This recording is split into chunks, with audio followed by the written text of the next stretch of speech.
poor girl slept in a playground every night. When a cold-hearted millionaire finds out why, he starts to cry. Just before we start, drop a flag emoji that represents your country. The marble floors of the Whitaker mansion echoed with emptiness, as James Whitaker's Italian leather shoes clicked down the hallway. At 42, he commanded the real estate market of the city with an iron fist, but the vastness of his home only emphasized what he lacked.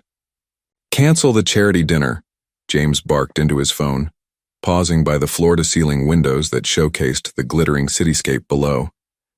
"Tell them I'll double my donation instead." The assistant on the other end stuttered an acknowledgement, used to these last-minute changes. James ended the call without saying goodbye, sliding the phone into his tailored suit pocket.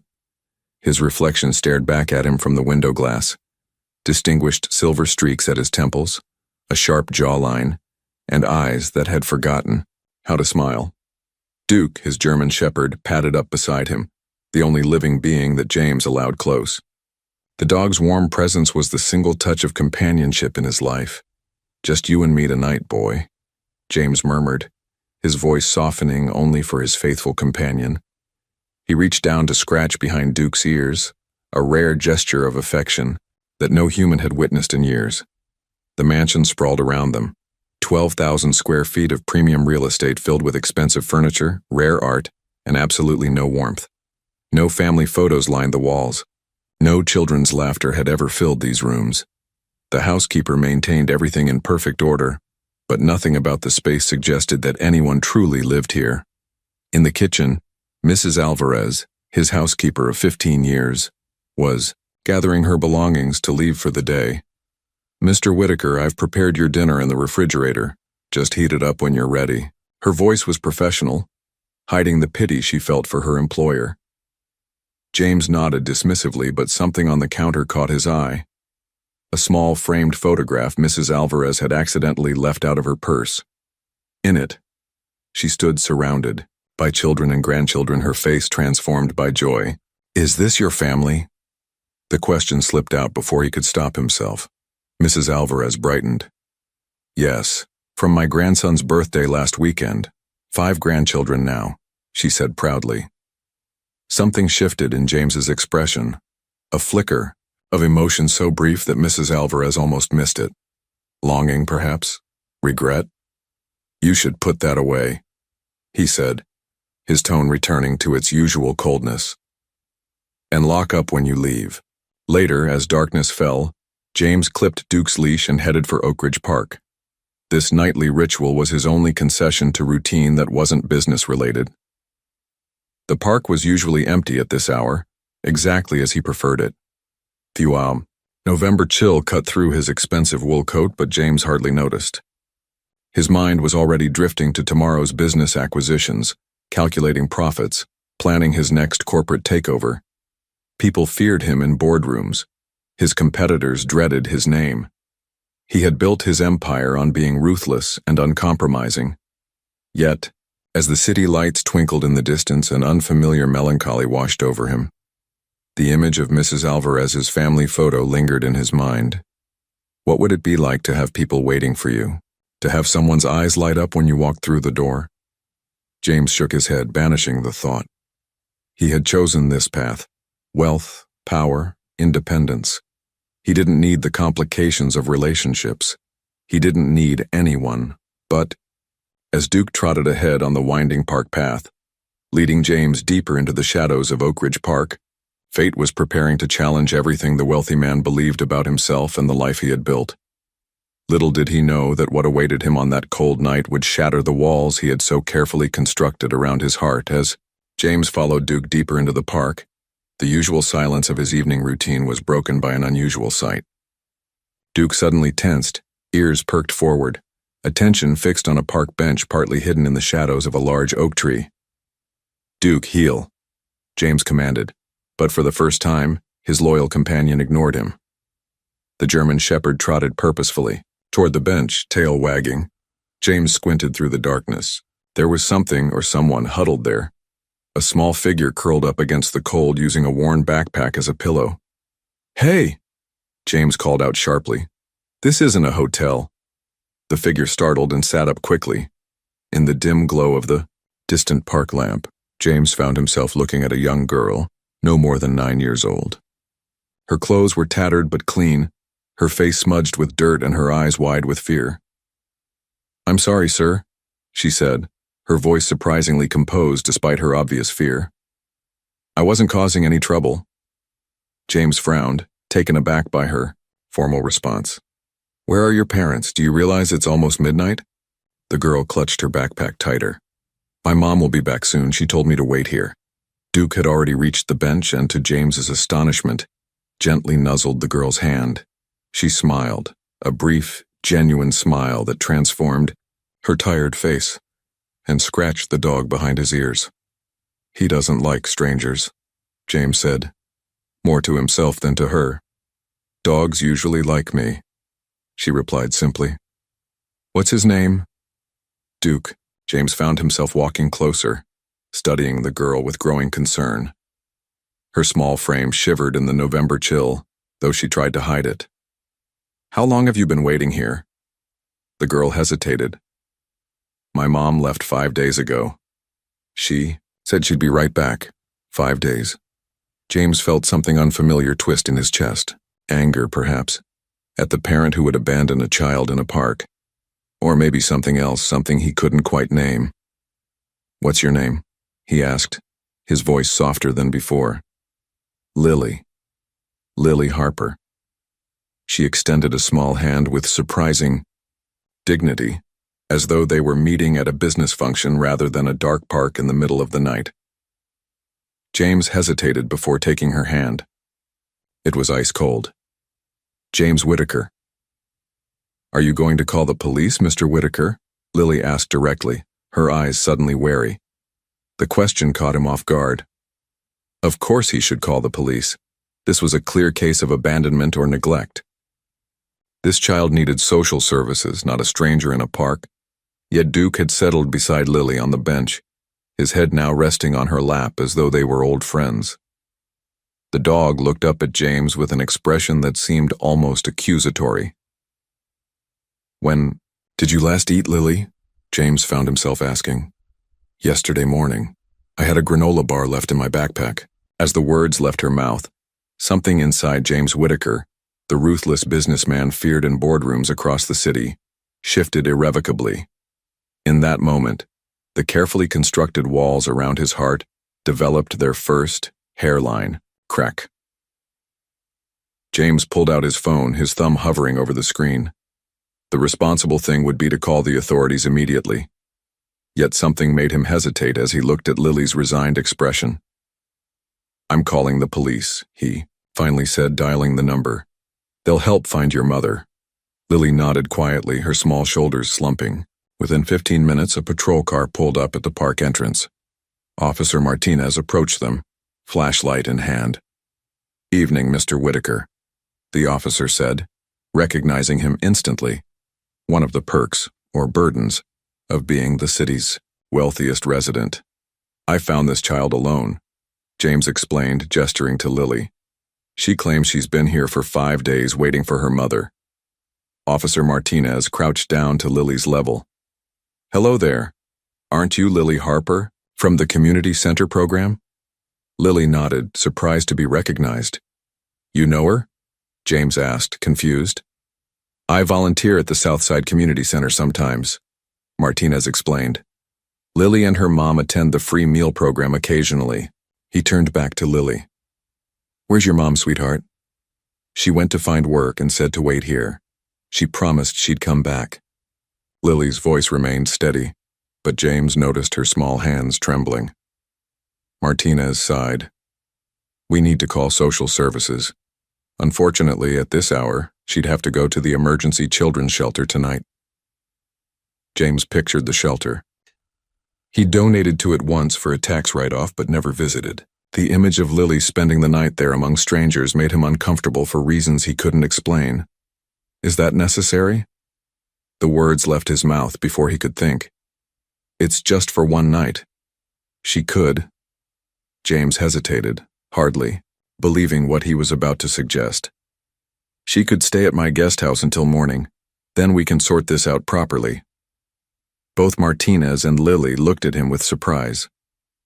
"That's unusually generous, Mr. Whitaker," Martinez said carefully. "But there are protocols." "I'm aware," James interrupted. "But it's nearly midnight. You know me, officer. My reputation in this city. Surely one night won't hurt while you locate her mother." After a lengthy discussion and several phone calls, Martinez reluctantly agreed, taking James's information and promising to return first thing in the morning.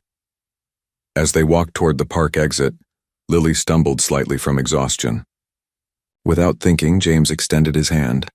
After a moment's hesitation, Lily took it.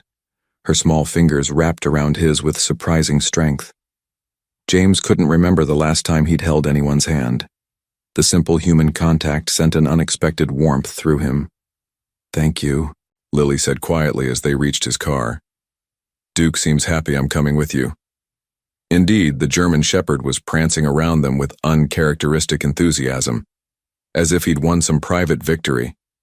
"It's just for tonight," James clarified, as much to himself as to her. "Until they find your mother." Lily nodded solemnly. "I understand." As James helped her into his luxury car, he caught his reflection in the window. The face staring back at him was unfamiliar, uncertain, concerned, and utterly out of his depth. What had he just gotten himself into? The grandeur of the Whitaker mansion seemed to shrink Lily even further as they stepped through the imposing front door. Her eyes widened, taking in the marble foyer and sweeping staircase.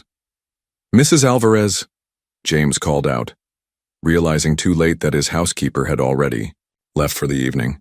He rarely returned home with guests, let alone children. "She's gone home, hasn't she?" Lily asked perceptively. "That's okay. I can just sleep on the couch." James cleared his throat awkwardly. "No, that won't be necessary.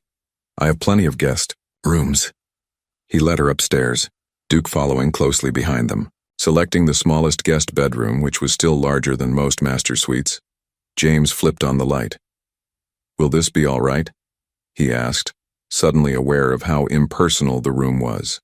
Expensive, yes, with its king-sized bed and designer furnishings, but sterile and uninviting. Lily nodded, clutching her worn backpack. "It's very nice. Thank you, Mr. Whitaker." "James," he corrected automatically, then wondered why he'd done so. He never invited such familiarity, not even from long-term employees. "You must be hungry," he realized, recalling her admission about not eating since yesterday. In the kitchen, James stared blankly at his refrigerator. Mrs. Alvarez had left his prepared dinner, but nothing suitable for a child. He awkwardly reheated some pasta and placed it before Lily, who sat at the massive dining table looking like a doll in a giant's house. "Thank you, James," she said politely, taking small, careful bites as if savoring every morsel. The silence felt oppressive. James had no idea how to talk to a child. "So, what grade are you in?" he attempted. "Fourth. When I can go to school," Lily answered between bites. "I like math best." "Math," James echoed, remembering his own childhood affinity for numbers. "That's good. Practical." Another silence fell. "Your house is very big for just one person," Lily observed. James shifted uncomfortably. "I like my space." "Don't you get lonely?" The direct question caught him off guard. "I have Duke," he replied defensively. Lily nodded thoughtfully. "Duke is nice, but dogs can't talk back." After dinner, James showed her to the bathroom, finding a new toothbrush in a drawer and awkwardly explaining how to adjust the shower temperature. He waited in the hallway, listening to make sure she didn't need help, feeling completely out of his element. When Lily emerged, dressed in the same clothes but with a clean face and damp hair, she unexpectedly wrapped her arms around his waist. "Thank you for helping me," she said, her voice muffled against his suit. James froze, his arms suspended in midair. He couldn't remember the last time someone had hugged him. Slowly, stiffly, he patted her shoulder. "You're welcome," he managed. "Get some sleep. We'll sort everything out tomorrow." Later, as James sat in his study with a glass of scotch, He noticed a small notebook that had fallen from Lily's backpack. Picking it up, he found pages filled with stories and drawings. Tucked inside was a worn photograph of a woman with Lily's same delicate features. Something about the woman's eyes struck him as hauntingly familiar, but he dismissed the thought, returning the diary to Lily's backpack. As he passed her room on the way to his own bedroom, he heard muffled crying. James paused, his hand raised to knock, then lowered it, paralyzed by his own emotional inadequacy. Instead, he slid down against the wall outside her door, sitting on the floor in his expensive suit, listening helplessly as the little girl cried herself to sleep. Morning light streamed through the windows of the Whitaker mansion, finding James sitting at his kitchen island, phone in hand, hair uncombed, a state in which his business associates would never have recognized him. He had barely slept, his mind churning with thoughts of the small girl sleeping upstairs and the haunting familiarity of the woman in the photograph. "Mr. Whitaker?" Mrs. Alvarez stopped short as she entered, staring at him in surprise. "You're up early." "Mrs. Alvarez," James responded, straightening. "We have a guest, a child, temporary situation."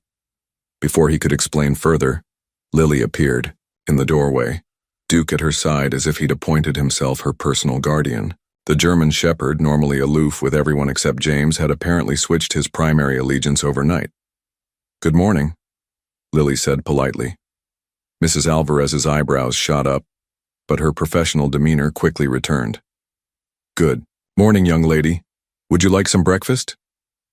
While Lily ate pancakes that Mrs. Alvarez whipped up, James made 2 phone calls.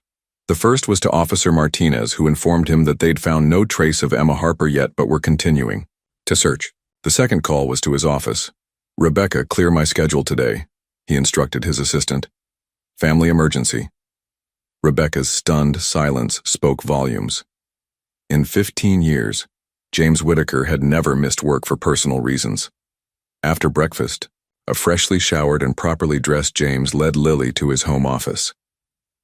"I'm going to help find your mother," he explained, his tone more gentle than any of his employees would have believed possible. "Can you tell me more about her? Where she works, friends she might be with?" Lily's face clouded. "Mom works lots of places, cleaning houses, sometimes restaurants." She hesitated. "We moved a lot. The last apartment had black mold, so the landlord let us out of the lease, but we couldn't find another place we could afford." James felt a twinge of discomfort. As one of the city's largest property developers, he knew exactly how the housing market squeezed people like Emma Harper. "Any relatives? Friends who might know where she is?" Lily shook her head. "Just us. Mom says we're all we need." By mid-morning, James had called Sarah Chen, a private investigator he occasionally hired to vet business partners. If anyone could find Emma Harper, it would be Sarah. "A missing person case, that's different for you," Sarah remarked over the phone. "Just find her," James replied tersely, before catching himself and adding, "Please." Sarah arrived within the hour, a compact woman with sharp eyes and a no-nonsense attitude. James appreciated that she didn't ask unnecessary questions when he explained the situation, simply nodding and requesting a recent photo of Emma. "All I have is this," James said, showing her the photograph from Lily's diary. Sarah studied it, then took out her phone to capture an image. "I'll start with employment records, hospital admissions, and recent arrests," she said matter-of-factly. Given that she hasn't returned for her daughter in 5 days, one of those is likely. James flinched at the bluntness but nodded. "Keep me updated hourly." While Sarah began her search, James faced a more immediate dilemma: what to do with Lily. Officer Martinez had called again, explaining that without evidence of abandonment, social services couldn't intervene yet, especially since Lily was in safe accommodations. "I'm not equipped to watch a child," James muttered, running a hand through his hair as he returned to the living room where Lily sat reading a book from his shelves. "I don't need watching," Lily said, looking up. "I take care of myself a lot. Mom calls me her little grown-up." Something about that statement made James's chest tighten painfully. A 9-year-old shouldn't have to be grown up. Their awkward domestic arrangement was interrupted when James's phone rang. It was Rebecca, his assistant. "Mr. Whitaker, I'm sorry to disturb you, but the Westridge investors are threatening to pull out if you don't personally attend today's meeting." James sighed. The Westridge deal was worth millions. "Fine. I'll be there in an hour." Hanging up, he turned to Lily. "I need to go to work for a bit. Mrs. Alvarez will stay with you." Lily nodded understandingly, but her eyes betrayed a flash of fear that James recognized all too well, the fear of being left behind. "I'll come back," he found himself promising, "and we'll have dinner together." The Westridge meeting dragged on interminably. Throughout the negotiations, James found his mind wandering to the little girl waiting at his home, when his business partner, Alexander Reed, made a snide comment about James's sudden interest in charity cases. After hearing about Lily, James felt a surge of protective anger that surprised him. "That charity case has more dignity than most adults I know," he snapped, causing a stunned silence around the boardroom table. By late afternoon, James had signed the Westridge deal and was heading home, 2 hours earlier than he'd ever left the office in the past decade. On the way, he impulsively stopped at a department store, emerging with bags of children's clothing and a stuffed elephant that the saleswoman had assured him was what girls her age love. When he arrived home, he found Lily at the kitchen table surrounded by papers. "What's all this?" he asked, setting down the shopping bags. "Homework," Lily explained. "Mrs. Alvarez called my school and they sent over what I've missed." James felt a rush of gratitude toward his housekeeper, who stood at the counter preparing dinner, a knowing smile on her face. That night, as they ate dinner together, Lily's nightmare shattered the tentative peace they'd established. Her terrified scream brought James running to her room, where he found her tangled in the sheets, eyes wide with fear. "She's not coming back," Lily sobbed as James awkwardly sat on the edge of her bed. "Something bad happened to her, I know it." Without thinking, James reached out and smoothed her hair. "We're going to find her," he promised. "I have the best person in the city looking for her right now." As Lily's tears subsided, she leaned against his shoulder, the simple gesture of trust undoing him completely. James Whitaker, who had built his reputation on being heartless, found himself holding a trembling child until she fell asleep, wondering how his carefully structured life had changed so dramatically in just 24 hours. James's cell phone vibrated just as he was pouring his morning coffee. Sarah Chen's name flashed on the screen. "I found her," Sarah said without preamble. "Where?" James asked, stepping away from the kitchen where Lily was eating breakfast with Mrs. Alvarez. "That's where it gets complicated," Sarah replied, her normally confident voice hesitant. "I need to see you in person, alone." An hour later, James sat across from Sarah in his downtown office, staring at the file she'd placed before him. "Emma Harper is actually Emily Hartman," Sarah explained, tapping the document. "She changed her name about 9 years ago." James froze, the name hitting him like a physical blow. "Emily Hartman? You know her," Sarah observed, studying his reaction. "We dated in college," James said quietly, memories flooding back unbidden. Emily's laugh, the way she'd drag him away from his textbooks to watch the sunset, their plans to travel after graduation. "It was 20 years ago," Sarah nodded. "That explains a few things. Look at the timeline." James flipped through the pages, his heart pounding as the facts aligned with devastating clarity. The birth certificate, listing Lily's age as 9 years. Emily's name changed shortly after Lily was born. The timing of their breakup 20 years ago, when James had chosen his career ambitions over their relationship. "Are you saying—" James couldn't finish the sentence. "DNA would confirm it," Sarah said gently, "but the timing certainly suggests Lily could be your daughter." James stood abruptly, turning to face the window.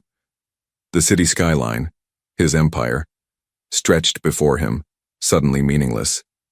"Where is she now?" he asked, his voice barely audible. "County General Hospital," Sarah replied. "She was brought in unconscious 5 days ago after an accident at a construction site. No ID was found, so she was admitted as a Jane Doe. She was working under the table for Meridian Construction. Meridian is one of my subsidiaries, James said hollowly. Yes, Sarah confirmed. According to witnesses, she was cleaning the site office when a shelf collapsed. Head trauma, internal injuries, she's been unconscious since admission. James gripped the edge of his desk. The timing matched exactly when Lily said her mother had left. Emily, hadn't abandoned her daughter.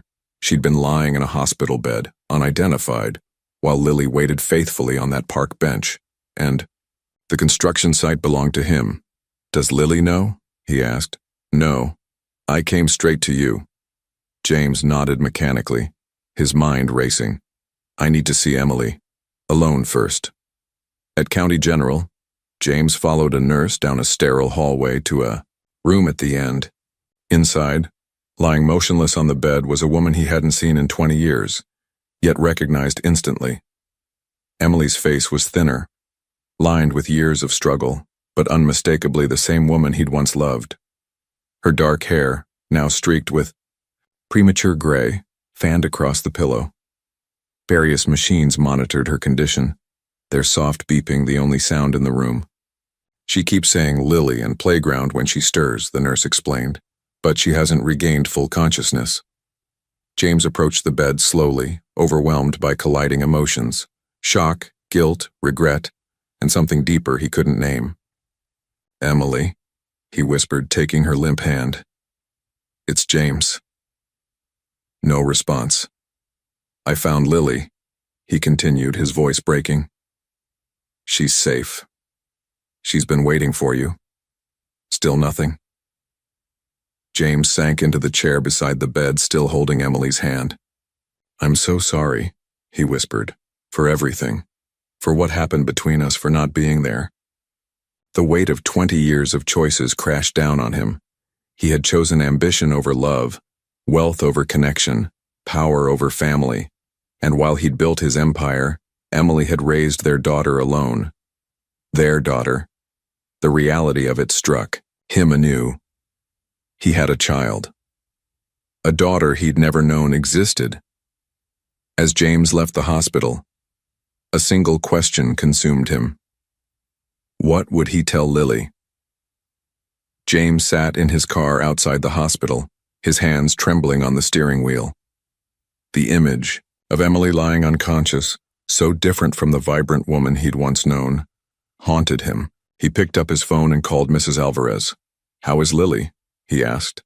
She's fine, Mr. Whitaker. We're baking cookies. She's a special child. James swallowed hard. I'll be home soon. Thank you for looking after her. Before driving home, James made another stop at Meridian Construction's main office. He stormed past the receptionist, ignoring her protests, and burst into the site manager's office. Mr. Whitaker, we weren't expecting. The manager, Peterson, jumped to his feet. A woman was injured at your East Side project 5 days ago. James interrupted, his voice dangerously calm. Emma Harper. Peterson paled. Sir, accidents happen in construction. She was working as a cleaner without proper documentation, in a building that clearly violated safety codes. James continued. A building with my name on it. We outsource cleaning to contractors who handle their own staffing, Peterson stammered. We're not responsible for— I am responsible, James cut him off. For all of it. He demanded the full accident report, employment records, and safety inspection history. As he reviewed the documents, another disturbing detail emerged. She applied for a position at our corporate headquarters? James asked, finding Emma's application in the stack. Multiple times over the years, Peterson confirmed nervously.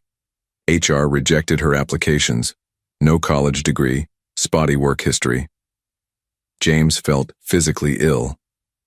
While he'd been building his fortune, Emily had been trying to reach him through his own company, only to be turned away by layers of corporate bureaucracy he'd established. The drive home was a blur. James's mind raced with all that he'd learned and the decisions that loomed before him. By the time he pulled into his driveway, evening had fallen. He found Lily and Mrs. Alvarez in the kitchen, the air sweet with the scent of chocolate chip cookies. James! Lily's face lit up when she saw him, and the simple joy in her expression made his heart constrict. Those were Emily's eyes looking back at him. How had he not seen it immediately? "Mrs. Alvarez, thank you." "I'll take it from here," James said softly. Once they were alone, James sat Lily down in the living room, Duke settling protectively at her feet. "I found your mom," he began gently. Lily's eyes widened. "Where is she? Can we go see her now?" "She's in the hospital," James explained, choosing his words carefully. "She had an accident at work. That's why she didn't come back to the park."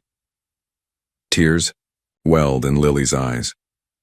"Is she going to be okay?" "The doctors are taking good care of her," James assured her, though the prognosis remained uncertain. "She hit her head and has been sleeping, but we can visit her tomorrow." "She didn't leave. Me on purpose?" Lily asked in a small voice. "No," James said firmly. "She would never leave you on purpose. She loves you very much." Lily nodded, processing this information with remarkable composure for a 9-year-old. "What about the other thing?" James froze. "What other thing?" "The thing that made you look so sad when you came in," Lily said perceptively. "There's something else, isn't there?" James stared at this child, his child amazed by her intuition, but he couldn't tell her everything, not yet. Not until he'd spoken with Emily, if she recovered. Not until he understood himself what it all meant. "Just adult worries," he said finally. "Nothing for you to be concerned about." That night, after Lily had gone to bed, James locked himself in his office and finally allowed his emotions to surface. For the first time in decades, James Whitaker, the ruthless businessman, the cold-hearted magnate, wept, mourning the life he could have had and the years lost forever. The hospital corridor seemed endless as James led Lily toward Emily's room the next morning. He'd prepared her as best he could, explaining the machines, the tubes, the stillness she would see. But Lily's small hand still trembled in his. "She might not wake up right away," James reminded her gently. "But the doctors say she can probably hear us." Lily nodded solemnly. "I'll tell her all about Duke and your big house and the cookies we made." When they entered the room, Lily hesitated only briefly before approaching the bed. James watched, his throat tight, as she carefully took her mother's hand. "Hi, Mom," Lily said, her voice stronger than James expected. "It's me. I waited at the park like you said, and then Mr. Whitaker found me. He has a dog named Duke who really likes me." James stepped back, giving them privacy while remaining close enough to intervene if Lily became overwhelmed. But she surprised him, talking to Emily with a mixture of childlike enthusiasm and startling maturity, describing their days apart as if recounting an adventure rather than a trauma. After the visit, as they walked back to the car, Lily asked the question James had been dreading. "Will Mom be mad that I'm staying with you?" James chose his words carefully. "No, she'll be grateful you're safe. Your mom and I, we knew each other a long time ago." "You did?" Lily looked up at him curiously. "Were you friends?" "Yes," James said, the inadequacy of the word hanging in the air between them. "We were." That afternoon, while Lily napped, exhausted from the emotional hospital visit, James met with the chief of neurology at his downtown office. "I want the best care possible for Emily Hartman," he stated, sliding a check across the desk. "Private, room, specialist, whatever she needs." The doctor eyed the check, a substantial donation to the hospital, and nodded. "Of course, Mr. Whitaker. May I ask your relationship to the patient?" James hesitated. "She's family," he said finally, the truth of it settling into his bones. Later that evening, after putting Lily to bed, James drove back to his office building, needing space to think. The emptiness of his corporate suite at night matched the hollowness he felt inside. On his desk sat the file Sarah Chen had compiled. Emily's work history over the past decade, a string of minimum wage jobs, eviction notices, medical bills marked payment plan, school records showing Lily's frequent transfers as they moved from one affordable apartment to another. Every page told the story of a woman struggling to survive, to provide for her daughter. While he had accumulated wealth beyond reason, The worst revelation had come that afternoon, when James had confronted the construction site foreman directly. The man had reluctantly admitted that safety protocols had been repeatedly ignored to cut costs and meet deadlines. Deadlines James himself had imposed from his corner office, never considering the human cost of his profit margins. James Whitaker had built his empire on being ruthlessly efficient, on squeezing every penny from every project. How many other Emily Hartmans had been casualties of his success? For the first time, James examined his wealth and found it hollow. What good was owning half the city if people like Emily, like Lily, suffered for it? As rain pattered against the floor-to-ceiling windows of his office, James Whitaker, alone with the consequences of 20 years of choices, finally allowed himself to feel the full weight of his responsibility, not just for Emily's accident, but for the life of hardship she'd endured while raising their child alone. He'd chosen ambition over love all those years ago.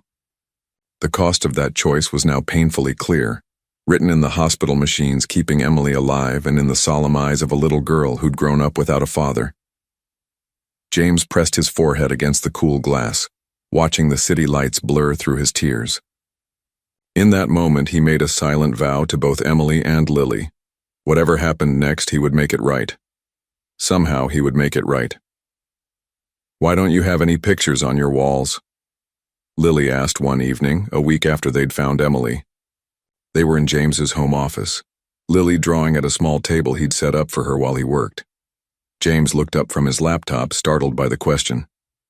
"I never thought about it," he answered honestly.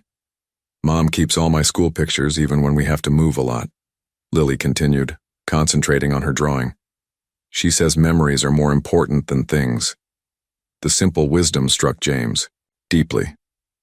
His mansion was filled with expensive things, art chosen by decorators, furniture selected for status rather than comfort, but no memories. "Your mother is right," he said quietly. Later that night, James drove Lily to the hospital for their daily visit. Emily's condition remained unchanged, but the doctors had noted increased brain activity when Lily spoke to her. "I made you a new picture," Lily told her mother, carefully placing a colorful drawing on the bedside table. "It's Duke and me and James at the park. When you wake up, you can come live with us. James's house is really big, and he said you can have your own room." James, who had said no such thing, found he didn't mind the presumption. The thought of Emily and Lily leaving once Emily recovered had begun to fill him with quiet dread. As they left the hospital, Lily's small hand slipped naturally into his, a gesture that had become familiar over the past week. In just days, they had developed routines and rituals. Breakfast together before James went to work, now for shortened days, afternoon homework sessions, evening visits to the hospital. "James?" Lily asked as they walked through the parking garage. "Did you ever love someone?" The question caught him off guard. "Why do you ask?" Lily shrugged. "You live all alone in that big house. Don't you get lonely?" James helped her into the car, using the moment to gather his thoughts. "I was focused on building my business," he said finally, settling into the driver's seat. "I didn't make time for that sort of thing." "Mom says everybody needs somebody," Lily stated matter-of-factly. "Even if it's just one person who really sees you." Out of the mouths of babes, James thought, struck once again by Lily's perception. That night, after Lily had gone to bed, James found himself drawn to her backpack, which sat on a chair in the kitchen. The diary he'd glimpsed earlier protruded slightly. He hesitated, knowing he shouldn't invade her privacy, but something compelled him to look. Inside, he found not only Lily's childish stories and drawings, but also several pages in an adult hand. Emily's journal entries interspersed with her daughter's. His eyes caught his own name and he froze. Saw James Whitaker on the business page today. His company just acquired another downtown building. I wonder if he ever thinks about what might have been. If he knew about Lily, would it matter to him now? Sometimes I see him in her, the determined, set of her jaw, the way her mind works with numbers. I never told her about him. What would be the point? He made his choice long ago. James closed the diary, his hands trembling. Emily had recognized their daughter's resemblance to him, had seen him in Lily's mannerisms and talents. Yet she'd never reached out, never told him he had a child. He should feel angry at being denied knowledge of his daughter for 9 years. Instead, he felt only profound sadness and understanding. The James Whitaker that Emily had known, that he himself had been until recently, would not have welcomed a child disrupting his ambitions. Would he have even believed her? Or would he have accused her of trying to extract money from him, hired lawyers to keep her at bay? The realization was painful but honest. Emily had made the best choice she could with the man he had been. The question now was, what kind of man would he choose to be going forward? 2 weeks had passed since James found Lily in the park. 2 weeks that had transformed his carefully ordered life into something unrecognizable and unexpectedly meaningful. Each morning now began with Lily's chatter over breakfast. Each evening ended with their hospital visits, where they would talk to the still unconscious Emily about their day. James had rearranged his entire schedule, delegating responsibilities. He'd never trusted to anyone before, leaving the office by 4 o'clock to pick Lily up from the private tutor he'd arranged. The corporate titan who once regularly worked 16-hour days now spent his evenings helping a 9-year-old with fractions and reading her bedtime stories. Mr. Whitaker? Dr. Patel, Emily's neurologist, approached as James sat in the hospital corridor while Lily had her private time with her mother. May I speak with you? James stood, instantly alert. Has something changed?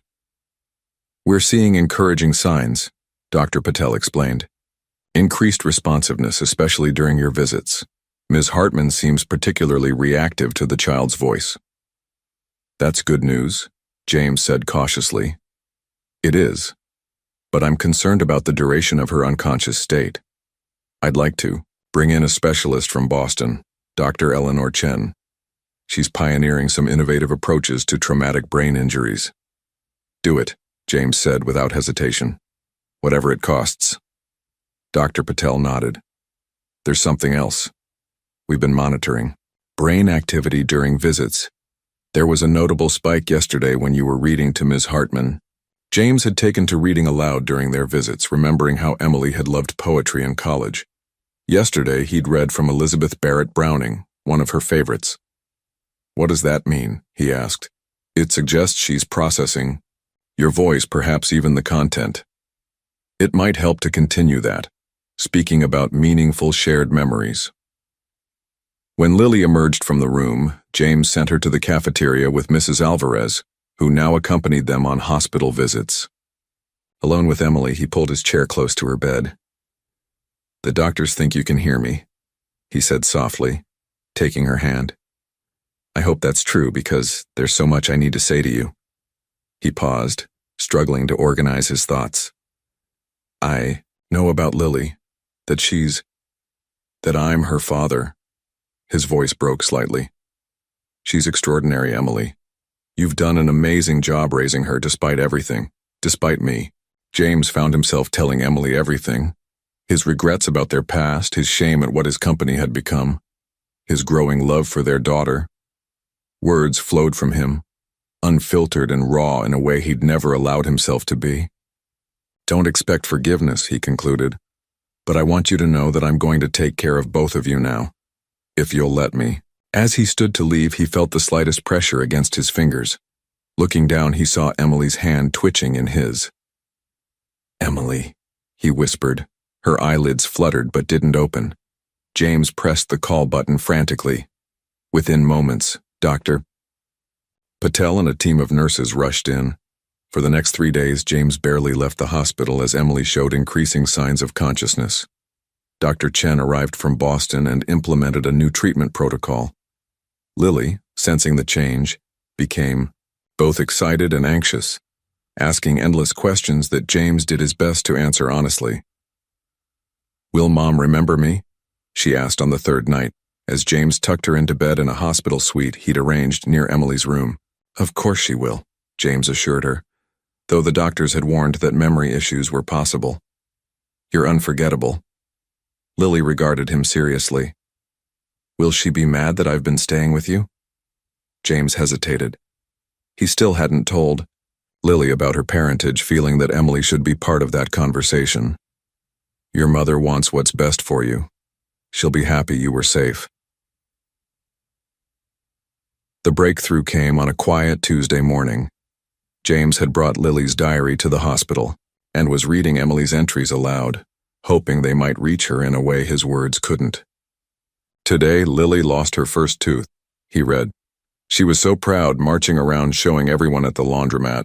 We couldn't afford the tooth fairy, but I left a note saying her smile was so beautiful that the tooth fairy left it as a gift, for me instead. She believed it completely. James? The whispered word was so faint he almost missed it. James looked up from the diary to find Emily's eyes open, confused but unmistakably conscious. Emily, he breathed, hardly daring to believe it.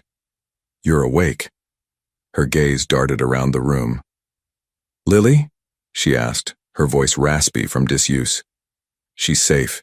She's here, just down the hall, James assured her quickly, pressing the call button. I found her in the park waiting for you.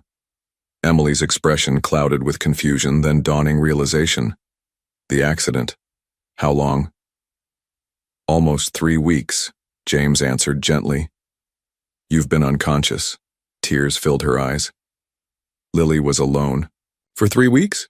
No, James said firmly, taking her hand. She's been with me at my house. I've been taking care of her.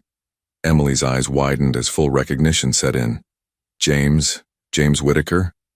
Before he could respond, the medical team rushed in, forcing James to step back as they examined Emily. He used the moment to text Mrs. Alvarez, asking her to bring Lily immediately.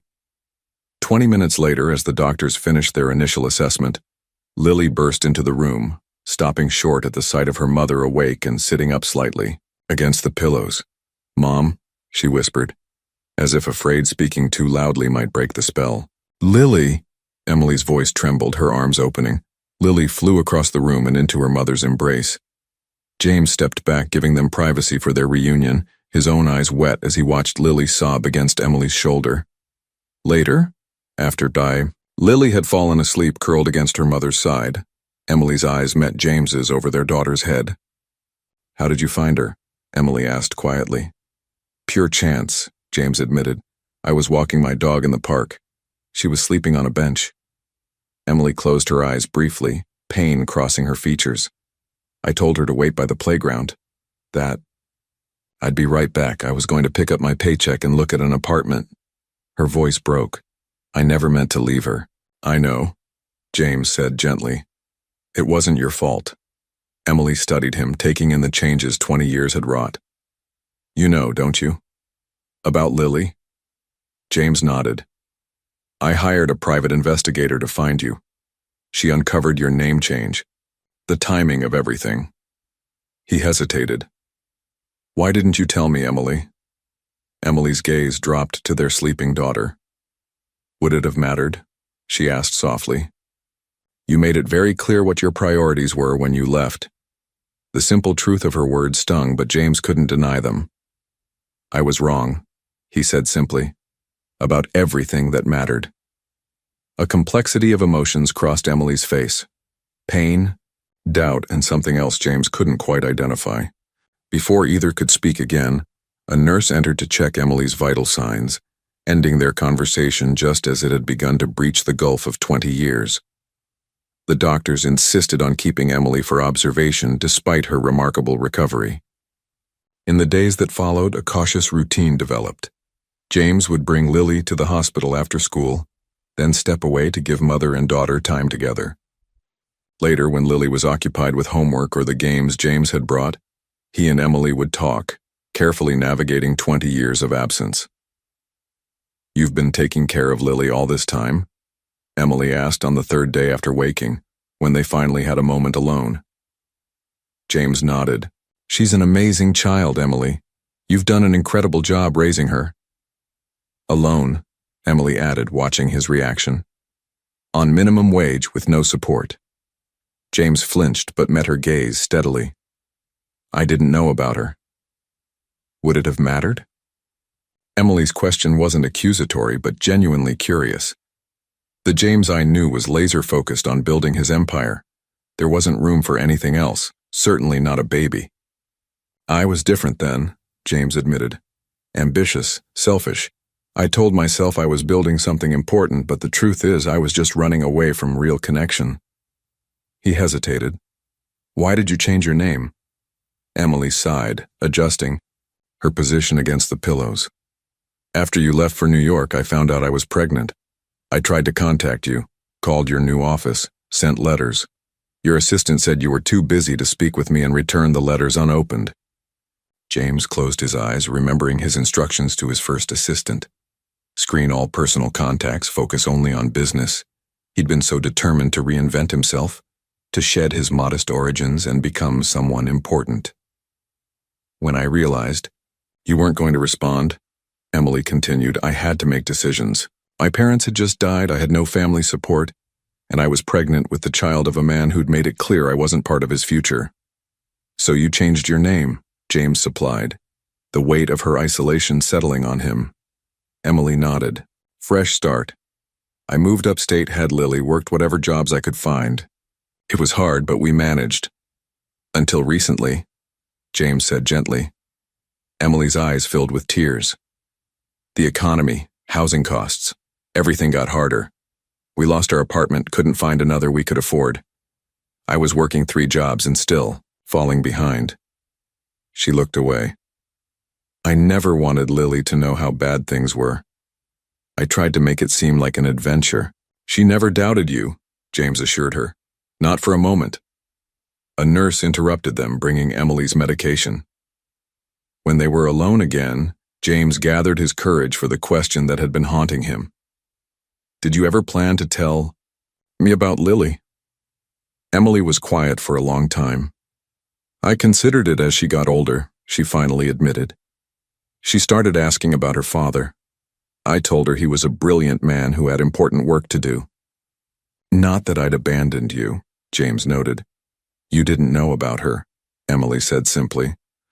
I couldn't bring myself to tell her that her father had chosen success over love. That seemed cruel. But I couldn't lie and say you died either. She glanced toward the doorway where Lily was visible talking to a nurse.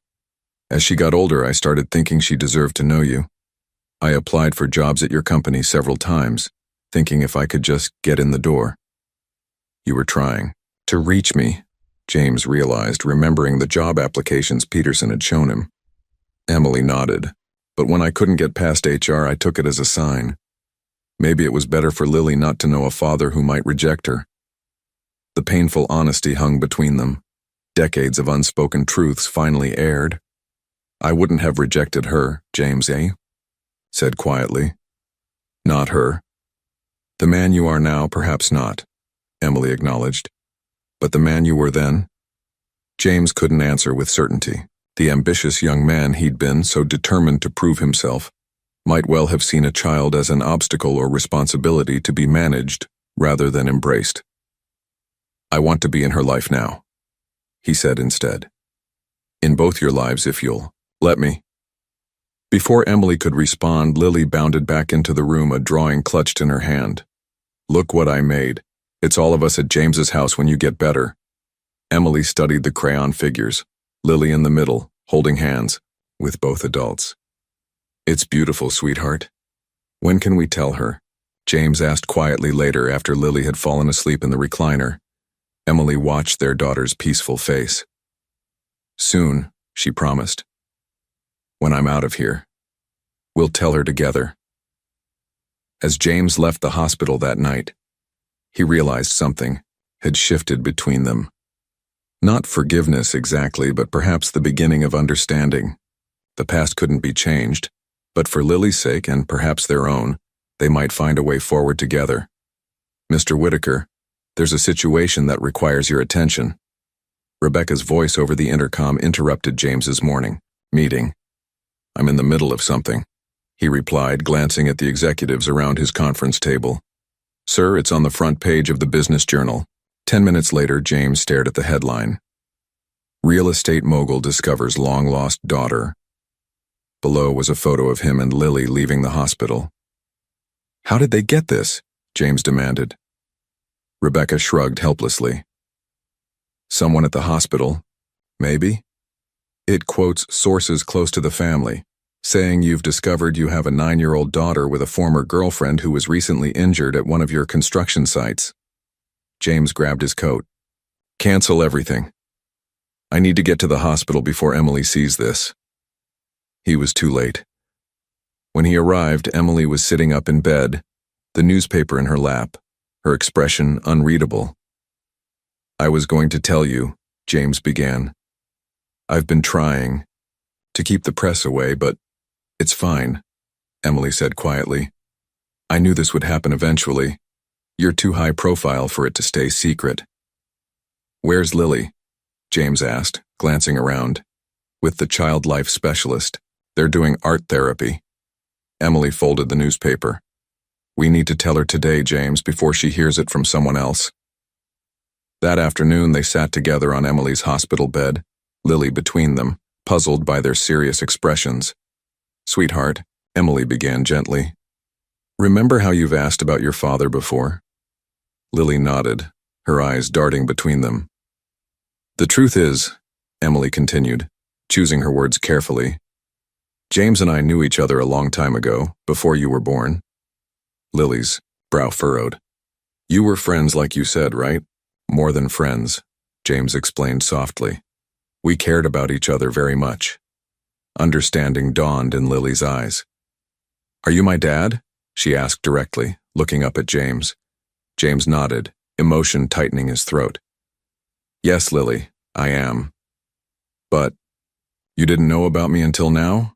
Lily asked. That's right, Emily confirmed. It's complicated, sweetie. Sometimes grown-ups make mistakes and don't communicate well. Lily processed this, her expression thoughtful. That's why Duke liked me right away, she concluded with a child's logic.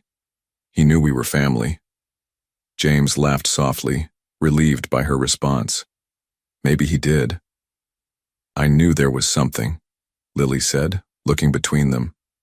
You both get the same wrinkle right here when you're thinking. She touched the space between her own eyebrows. Emily reached over to squeeze James's hand, a silent acknowledgement of their daughter's perception. As the news broke publicly, James faced the media directly, issuing a statement confirming that he had recently discovered he had a daughter and requesting privacy as they navigated this new family dynamic.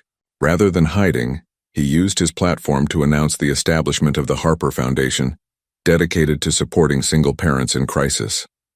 At Emily's discharge, photographers crowded the hospital entrance. James arranged a private exit, bringing them back to his mansion where Emily settled into a guest suite to continue her recovery. The first days were awkward, Emily uncomfortable with the luxury, James uncertain how to share his space, Lily bouncing between them, delighted to have both parents under one roof. This place is like a museum, Emily remarked one evening after Lily had gone to bed. Everything perfect but nothing personal. James looked around his immaculate living room with new eyes. It never bothered me before. That's because you weren't really living here, Emily observed. You were just staying here. The next day, James came home to find the refrigerator door covered with Lily's artwork, held up by colorful magnets. A family photo Emily had taken of the three of them at the hospital sat framed on the mantel. Small changes, but somehow they transformed the sterile mansion into something warmer, something that felt for the first time like a home. When James's mother arrived unannounced from Arizona, critical and suspicious of the new arrangement, James surprised himself by standing firm. This is my family, Mother, he said quietly but firmly. I've missed 9 years of Lily's life. I won't miss any more. I appreciate everything you've done, James, but we can't stay here forever. Emily stood in James's home office, her posture conveying a determination he remembered well from their college days. 6 weeks had passed since Emily's discharge from the hospital. Her physical recovery had progressed remarkably, though she still tired easily. During that time, the three of them had fallen into a tentative routine that felt increasingly natural. Breakfasts together before James left for work, dinners where Lily chattered about school, Weekend outings carefully planned to avoid the paparazzi who still occasionally lurked outside the gates. "Why not?" James asked, leaning back in his chair. "There's more than enough room." Emily sighed. "That's not the point. I need my independence back. I need to work, to support myself and Lily." "You don't have to work," James pointed out. "The trust fund I set up for Lily covers everything she needs, and I'm happy to—" "That's exactly what I'm talking about," Emily interrupted. "I've taken care of my daughter, our daughter, on my own for 9 years. I can't just hand over that responsibility and become—" "What? Your dependent?" James stood, frustration rising. "Is your pride really worth disrupting Lily's life again? She's settled here. She loves her new school. Duke would be heartbroken." Emily's eyes flashed. "Don't use our daughter as emotional leverage. This isn't about pride. It's about teaching Lily the values I believe in. Self-reliance. Working for what you have. And what about teaching her about family? About parents who make it work together?" James countered. "Make what work, exactly?" Emily asked quietly. "What exactly are we to each other, James?" The question hung between them unanswered. In the weeks of cohabitation, they had focused entirely on Lily, carefully avoiding any discussion of their own relationship. They were cordial, occasionally even warm, united in their love for their daughter, but separated by 20 years of different lives and lingering ghosts from their past. "I've found an apartment," Emily continued, when James didn't respond. "It's in Oak Ridge, close enough that Lily can stay in her school. 2 bedrooms, affordable." "Oak Ridge? That area is—" James began. "Not up to your standards?" Emily finished sharply. "I was going to say far from your doctor's," James replied evenly. Emily looked away, some of her defensiveness fading. "I need to stand on my own feet again, James. Surely you can understand that." Before James could respond, they heard the front door slam and Lily's voice calling out. Their argument would have to wait. That evening, while helping Lily with homework, James found himself distracted, turning over Emily's words in his mind. Had he been trying to control everything, just as he did in business? Was his insistence that they stay merely another expression of his need to manage every situation? "Dad?" Lily's voice pulled him back. "You're not listening." "I'm sorry, sweetheart." The term dad still gave him a warm jolt. Lily had adopted it naturally after learning the truth, as if making up for lost time. "Are you and Mom fighting?" Lily asked directly. James sighed. Lily missed nothing. "We're having a disagreement," he admitted. "Adults do that sometimes." "About us moving out," Lily stated, not asking. James nodded, surprised, but not shocked that she knew. "Your mom wants her own place. And you want us to stay," Lily concluded. "I heard you talking. The walls here are pretty thin, you know." "I thought the walls in this place were solid concrete," James said, attempting humor. "Not when you both get loud," Lily replied seriously. "Mom doesn't like feeling like she owes you. She's always been like that." James studied his daughter. "And what do you think?" Lily considered this. "I like it here. I like having both of you. But Mom's been sad lately, even though she tries to hide it." Later that night, after Lily had gone to bed, James found Emily on the terrace, wrapped in a blanket against the autumn chill. "Lily knows we're arguing," he said, sitting beside her. Emily nodded. "She would.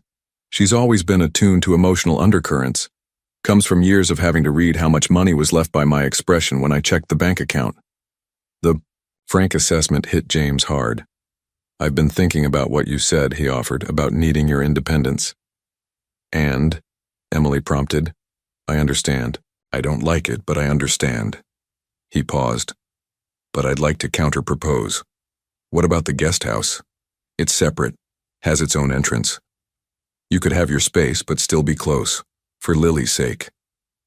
Emily considered this. "And what about us, James? We've been playing house for Lily's benefit, but we've barely talked about what happened between us all those years ago."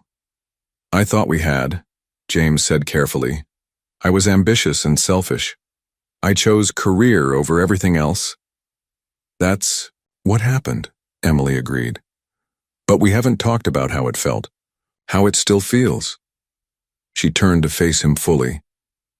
Do you know what it did to me when you left? When you cut off all contact? When I found out I was pregnant and couldn't reach you? The pain in her voice broke something open in James. Tell me, he said softly. I need to hear it.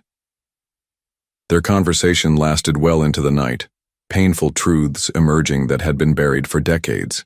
Emily's sense of abandonment, James's fear of the vulnerability that love required, the defensive walls both had built in the aftermath of their breakup. When tears came, from both of them, they were cleansing rather than bitter. As dawn approached, they had reached no firm resolution about living arrangements, but something had shifted between them. A clearing of old debris, making space for something new to possibly grow. The decision was ultimately made for them the next day when Lily, having heard enough of their debate, took matters into her own hands. At dinner, she presented a carefully drawn family contract, stipulating that Emily and she would move into the guest house on a trial basis, with clearly defined spaces and roles for everyone. Looking at their daughter's earnest face, neither parent had the heart to refuse her compromise. She's going to be a formidable negotiator someday, James remarked later, as they reviewed Lily's surprisingly thorough document. Wonder where she gets that, Emily replied with the first genuine smile he'd seen from her in days. Snow dusted the city on the first day of December, transforming the stark urban landscape into something softer, more forgiving. James stood at his office window, watching the flakes drift past, his mind not on the quarterly reports awaiting his review, but on the evening ahead, Lily's holiday concert at her new school. His phone buzzed with a text from Emily. Lily forgot her costume. Could you pick it up from the house on your way to the school? James smiled at the domesticity of the request. In the 6 weeks since Emily and Lily had moved into the guest house, they'd settled into an unexpected rhythm. Separate living spaces but shared meals, independent days but evenings together helping Lily with homework or watching movies. The arrangement had eased the tensions between James and Emily, allowing them space to navigate their complex relationship at their own pace. Of course, he texted back. Anything else needed? Emily replied with a grocery list, adding, only if you have time. No pressure. That was new too. Emily slowly growing comfortable asking for help, accepting that James wanted to be involved in the mundane aspects of family life, not just the grand gestures. James left the office early, something that no longer raised eyebrows among his staff. The transformation in their boss had been the subject of much speculation. The notorious workaholic now left at reasonable hours, rescheduled meetings around school events, and spoke of his daughter with undisguised pride. At the elementary school auditorium, James arrived carrying Lily's angel costume and a bouquet of flowers, scanning the crowd for Emily. He spotted her saving seats near the front, looking healthier than she had in months, her cheeks flushed with color. You made it, she said as he sat beside her, relief evident in her voice. Wouldn't miss it, James assured her. Though I got caught in traffic, did I miss anything? Just the kindergartner's song about snowflakes, very adorable, very off-key. They shared a smile, their shoulders brushing comfortably. These small moments of connection had been increasing. A shared look over Lily's head when she said something precocious, their hands accidentally touching while doing dishes. Conversations that stretched late into the night after Lily was asleep. When Lily's class took the stage, James felt an unexpected lump in his throat. His daughter stood in the second row, her angel wings slightly crooked, her face solemn with concentration as she performed the choreographed movements. Emily reached for his hand without looking, squeezing it as if she knew exactly what he was feeling. She's incredible, James whispered. She is, Emily agreed softly. After the performance, as Lily accepted their praise with a mixture of embarrassment and pride, James noticed her teacher approaching. Mr. Whitaker, Ms. Harper, the woman greeted them. Lily did wonderfully tonight. Thank her. You, Emily replied warmly. She practiced those songs constantly. I wanted to personally invite you both to our classroom holiday party next week, the teacher continued. Lily mentioned you might be able to help, Mr. Whitaker. James looked down at his daughter questioningly. I told her you'd help with the decorations, Lily explained. Since you're good at building things, James felt a rush of pleasure at being needed for something so ordinary. I'd be happy to, he confirmed. After saying goodbye to the teacher, James turned to his family. I have something I'd like to show you both before we go home, he said. A surprise. What kind of surprise? Lily asked, her concert fatigue instantly forgotten. You'll see. James drove them to the east side of the city, an area of mixed development, where one of his company's newest projects was under construction. As they pulled up to the fenced site, Emily frowned in confusion. Why are we at a construction site at night? James parked and led them to a viewing platform he'd had installed. Floodlights illuminated the partially completed complex. This is my newest project, he explained. Or rather, Whitaker Development's newest project. Lily pressed her face against the safety glass. It's big. What's it going to be? It's a community development, James said, watching Emily's reaction carefully. Mixed income housing, a daycare center, after-school facilities, and job training programs. Emily turned to him, surprise evident on her face. This isn't your usual luxury condo development. No, James agreed. It's something new for us. He hesitated. The community center will be named after Lily. Really? Lily bounced excitedly. I get a building? A portion of a building, James corrected with a smile. But an important portion. Emily studied the site, then looked back at James, with new understanding. This is why you've been working late on Thursdays, not a business dinner. James nodded. I've been meeting with community organizations, getting their input on what's actually needed here. He took a deep breath. And I've set up scholarships for the children of all my employees, prioritizing maintenance and construction staff. The changes went beyond this one project. Since finding Lily and reconnecting with Emily, James had begun examining his business practices through a new lens. The ruthless efficiency that had built his fortune suddenly seemed hollow when he considered the human cost. He'd implemented living wages across all his properties, established safety protocols that exceeded industry standards, and begun investing in affordable housing initiatives. Why didn't you tell me about this? Emily asked softly. James shrugged, suddenly self-conscious. I wanted to show you rather than tell you. Actions matter more than words.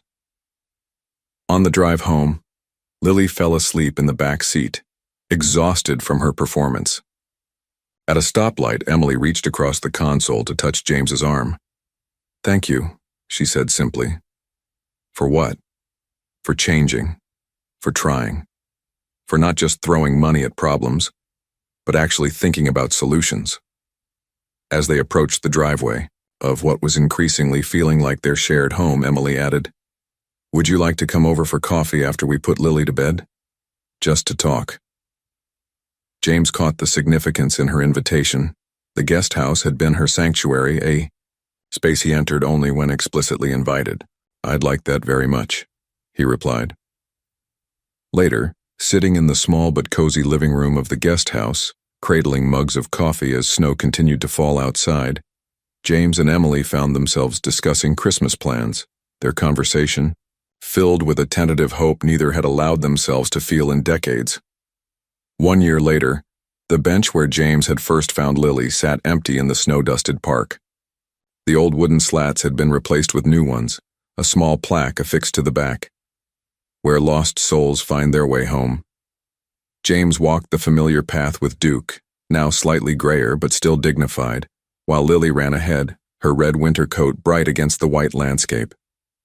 Emily walked beside him, her gloved hand comfortably entwined with his. Hard to believe it's been a year, Emily said, her breath clouding in the December air.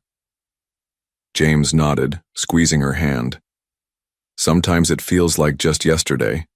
Other times, like you've both always been part of my life. They reached the bench and sat down, watching Lily attempt to teach Duke to catch snowflakes. The past year had brought changes none of them could have imagined on that fateful night. The guest house arrangement had gradually evolved, with Emily and Lily spending more nights in the main house until the separation between their living spaces became a formality rather than a reality. James's company had transformed too. Whitaker Development was now known not just for luxury properties but for its community-focused initiatives and ethical business practices. The day James had fired Peterson and several other executives for continuing to cut corners on worker safety had made headlines, but the message was clear. The old way of doing business was over. Emily now ran the Harper Foundation, which provided emergency assistance to families in crisis. Her personal experience made her uniquely qualified to understand what families truly needed in their most vulnerable moments. "Do you ever wonder what would have happened if I hadn't been walking Duke that night?" James asked, watching their daughter's carefree play. Emily considered this. "I probably would have lost custody of Lily when they found me in the hospital. You might never have known about her." She turned to face him. "But I like to think we would have found our way to each other eventually." "How so?" "I believe some connections are meant to be, even if the path getting there isn't straight," Emily replied. "We needed to become different people before we could be right for each other again." James reached into his pocket, feeling the small, velvet box he'd been carrying for weeks, waiting for the perfect moment. This bench, where everything had begun, suddenly seemed exactly right. "Emily," he began, shifting to face her fully. "When I found Lily here, I thought I was rescuing a lost child. I didn't realize I was the one being saved." Emily's eyes widened as he withdrew the box and opened it, revealing a simple but elegant diamond ring. "I'm not asking because of Lily, or because it's the proper thing to do," James continued. "I'm asking because this year has shown me what I was missing all those years of pursuing wealth and power. Real connection, love, family." He took a deep breath. "Will you marry me? Not for convenience, not for appearance, but because I love you, both the girl I knew in college and the strong woman you've become." Emily's eyes filled with tears that caught the winter sunlight. "Are you sure? Your life was so orderly before we crashed into it." "Orderly and empty," James replied. "I don't want order if it means living without you both." "Yes," Emily whispered. "Yes, I'll marry you." As James slipped the ring onto her finger, Lily came running back, Duke bounding beside her. "Did you ask her?" she demanded, her cheeks flushed with cold and excitement. "Did she say yes?" James laughed. "You knew, Dad?" Lily rolled her eyes in exaggerated patience. "You asked me for permission last week, remember? Plus, you're not very sneaky about hiding jewelry boxes." As they walked home together through the gently falling snow, James reflected on the transformative journey of the past year. The man he had been, isolated in his wealth, devoid of genuine connection, was gone, replaced by someone who understood that true wealth couldn't be measured in property holdings or bank balances. It was here, with his daughter's mitten-covered hand in his right hand and his fiancée's grasp in his left, that James Whitaker finally found what his success had never been able to provide: a sense of belonging, purpose, and unshakable joy. The park around them was now part of a revitalized community space, with a playground and family shelter constructed by Whitaker Development. Where there had once been only a lonely bench in the darkness, there was now light, laughter, and the promise of new beginnings for many families beyond their own. The circle was complete.